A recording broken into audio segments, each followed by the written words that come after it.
नमस्कार, MB TV में आपका स्वागत है। मैं पवन शर्मा हूँ और आज की बात का कार्यक्रम आज शुरू करते हैं।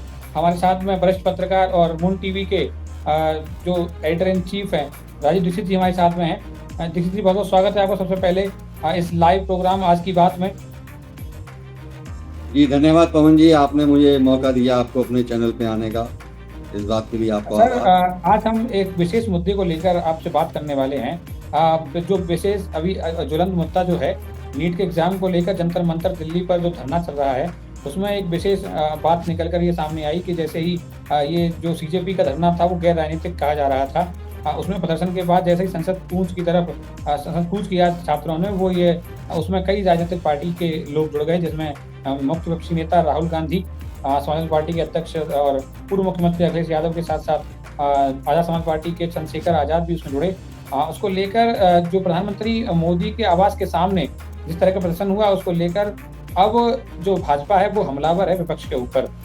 तो सवाल ये भी उठ रहा है कि ये एकदम ऐसे सुरक्षा पर लेकर सवाल था। सुरक्षा जो प्रधानमंत्री के उस पर उन लोगों ने ध्यान नहीं दिया। लेकिन ये बड़ा मुद्दा ये भी था कि जो छात्रों के साथ में जो बर्बरता यहाँ दिल्ली पुलिस ने दिखाई, वो कहाँ तक जायज़ थी सर? और ये जो प्रदर्शन है, उसे आप किस तरह देख रहे हैं? पवन जी, सबसे पहले मैं आपको 15 वर्ष पीछे ले चलूँगा, शायद आपको ध्यान हो, आपकी याददाश्त में हो।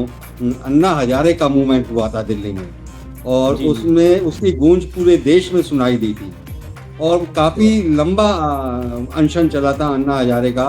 लगभग 20 दिन से ज़्यादा चला था। तो वो हमने उसे देखा, वो पूरा गैर राजनीतिक दिखाई दिया, वो बड़ा सिस्टमैटिक दिखाई दिया था। तो जी, उसमें कहीं भी किसी राजनीतिक दल के कोई राजनीतिक चेहरा अथवा राजनीतिक दलों की प्रतिभागिता नहीं दिखाई दी थी। यदि हम बात करें सोनम वांगचुक के अनशन की और कांग्रेस जनता पार्टी के दीपिका के अनशन की, तो यहाँ हमें राजनीतिक दलों की दस्तक दिखाई दी। मंच का राजनीतिक दलों के नेताओं ने इस्तेमाल किया। राजनीतिक दलों के नेताओं ने ही नहीं, बल्कि ऐसे तत्वों ने मंच का इस्तेमाल किया जिनके ऊपर देशद्रोह के भी आरोप लगे थे। यहाँ धारा 370 हटाने की मंच से आवाज उठी। यहाँ वो चेहरे दिखाई दिए जिन्होंने कभी होंगे टुकड़े हजार की बात कही थी। तो यदि हम इन दोनों आंदोलन की तुलना करें तो ऐसा लगता है कि इसे गैर भाजपा दलों और भाजपा विरोधियों ने इसको हाईजैक कर लिया था, इस पूरे मूवमेंट को, जिससे और उसी की रणनीति के अनुसार हुआ था। जब हम कहें सोनम वांगचुक भूख हड़ताल पर थे और दीपिका के साथ में प्रदर्शन पर बैठे थे, तब तक के सरकार की तरफ से कोई ऐसा विशेष कदम नहीं उठाया गया था। लेकिन जब वांगचुक को वहाँ से हटा दिया गया, अस्पताल में भर्ती करा दिया गया भूख हड़ताल के बीच में, उसके बाद में जब ये प्रदर्शन राजनीतिक रूप में पकड़ा, वहाँ राजनीतिक दलों के लोग पहुँचने शुरू हुए, उसके बाद से ही सरकार भी सक्रिय दिखाई दी। उसके बाद सदन में बातचीत करने के लिए भी प्रयास शुरू हुए।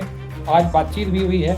लेकिन क्या ऐसा लगता है कि ये उससे पहले गैर राजनीतिक था, लेकिन जब राजनीतिक हुआ उसके बाद में ही इसका स्वरूप भी बदला है और कुछ रिजल्ट भी देखने को मिलेगा? बिल्कुल आपकी बात से सहमत हूँ मैं। जो सरकार की विफलता भी कही जाएगी, जो काम इन्होंने अब जब लाठीचार्ज और जो हिंसक प्रदर्शन के रूप में तब्दील हुआ, उसके बाद उन्होंने जो वार्ता का क्रम जारी किया, यदि यही कदम सरकार ने आज से 10 दिन पूर्व जब सोनम वांगचुक अनशन पे बैठे थे और उनकी हालत बिगड़ रही थी, उस समय उन्होंने यदि वार्ता प्रारंभ कर दी होती तो शायद ये स्थिति नहीं आती। उनका धरना उस समय तक बड़ा शांतिपूर्ण था और तब तक राजनीतिक दलों की प्रतिभागिता भी नहीं दिखाई दी थी। ये जब सोनम वांगचुक को जबरन उठा लिया गया, उन्हें हॉस्पिटल में भर्ती कराया गया, उसके बाद राजनीतिक दलों की और राजनीतिक नेताओं की दस्तक शुरू हुई। यहाँ कहीं ना कहीं सरकार से चूक हुई। और वहीं मैं ये बात जो ज्वलंत है पूरे जी सर, पूरे देश में अभी फिलहाल जो गुस्सा छात्रों में या फिर विपक्ष के लोगों में देखने को मिल रहा है, इस बात को लेकर है, क्योंकि ये धरना किसी राजनीतिक दल का नहीं था, किसी अन्य मुद्दे पर नहीं था, राजनीतिक मुद्दे पर नहीं था। ये धरना था छात्रों के भविष्य को लेकर। नीट का जो एग्ज़ाम हुआ, जिसमें सरकार हो चाहे वो फिर जो डिपार्टमेंट है, वो उसके फेलियर का था। ऐसे में क्या लाठीचार्ज छात्रों पर जायज़ था? क्योंकि छात्र कई दिनों से लगातार अनशन पर थे, प्रदर्शन कर रहे थे, शांतिपूर्ण प्रदर्शन जंतर मंतर पर चल रहा था। लेकिन जैसे ही लाठीचार्ज की बातें सामने आई, उसके बाद से ये प्रदर्शन भी उग्र हुआ है।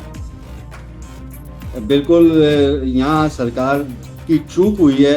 वो जो छात्रों में आक्रोश था और जनमानस में जो रोष था, वो उसको भांप नहीं पाई। उन्होंने बहुत हल्के से लिया है इस पूरे मसले को, और वो ये मान के चल रहे थे कि नीट की दोबारा परीक्षा हो गई, सफलतापूर्वक हो गई और उसका रिजल्ट भी हो गया, तो इसका मतलब पूरा प्रकरण को उन्होंने समाप्त मान लिया।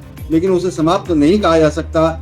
जिन लाखों छात्रों ने महीनों तक, सालों तक अपनी तैयारी की और जो दूसरे अवसर पे चूक गए, उनमें कहीं ना कहीं ये मलाल रहा होगा कि पहले वाले जो नीट का उन्होंने एग्जाम दिया था वो अच्छा हुआ, इस बार अच्छा नहीं हो पाया। तो वो आक्रोश था, वो सरकार की विफलता के ऊपर आक्रोश था कि अवसर बार बार नहीं आते हैं, सरकार उसको भांप नहीं पाई। यदि सरकार ने उसको, उस आक्रोश को और उस जनरोष को समझ लिया होता और उसी समय आवश्यक कदम उठाए होते, तो शायद ये स्थिति इतनी नहीं बिगड़ती। राजनीतिक दलों को यदि देखा जाए, जी सर, जी, इस प्रदर्शन में मीडिया के भी दो रूप देखने को मिले, जहाँ पर छात्रों ने एक तरफ जो मेन स्ट्रीम मीडिया है उसका काफी विरोध किया, कुछ पत्रकारों के साथ मारपीट की घटनाएं भी सामने आई हैं। लेकिन जो डिजिटल मीडिया है, या फिर जो हम कहें कि अलग जो पत्रकार अपना खुद के चैनल चलाकर पत्रकारिता कर रहे हैं, उन्होंने छात्रों की आवाज़ को मुखर किया। ऐसे में मीडिया के भी दो रूप वहाँ दिखाई दिए हैं। बिल्कुल, यदि आप देखें तो इस समय सोशल मीडिया एक्टिव है, बल्कि ये कहा जा रहा है कि चाहे वो प्रिंट मीडिया हो, विशेषकर इलेक्ट्रॉनिक मीडिया और चैनल्स पर आरोप लग रहे हैं कि वो सरकार द्वारा गाइडेड हो रहे हैं। सरकार उन्हें एजेंडा देती है, उसको वो फॉलो करते हैं, और जब हम उनकी रिपोर्टिंग देखते हैं तो कहीं ना कहीं महसूस होता है कि वो एक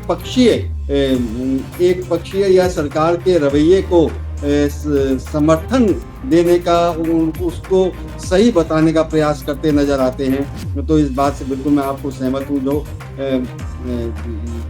जो एक तरह से इंडिपेंडेंट अपने चैनल चला रहे हैं, उन्होंने अभिव्यक्ति को आवाज़ दी, आक्रोश को उन्होंने आवाज़ दी, और जो वास्तव में आक्रोश था उसको सोशल मीडिया के माध्यम से उन्होंने। एक आखिरी सवाल मैं पूछना चाहूँगा, इस प्रदर्शन के बाद क्या भारतीय राजनीति में कुछ बदलाव, या फिर ये जो फिलहाल जो चल रहा है उसको लेकर कुछ फर्क नजर आएगा?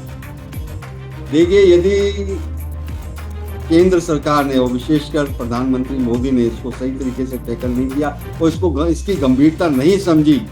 आप याद कीजिए, अन्ना आंदोलन 2011 में हुआ था और उसका परिणाम 2014 में दिखाई दिया था, जब केंद्र सरकार को आम चुनाव में हार का सामना करना पड़ा था। उस समय यूपीए की सरकार थी।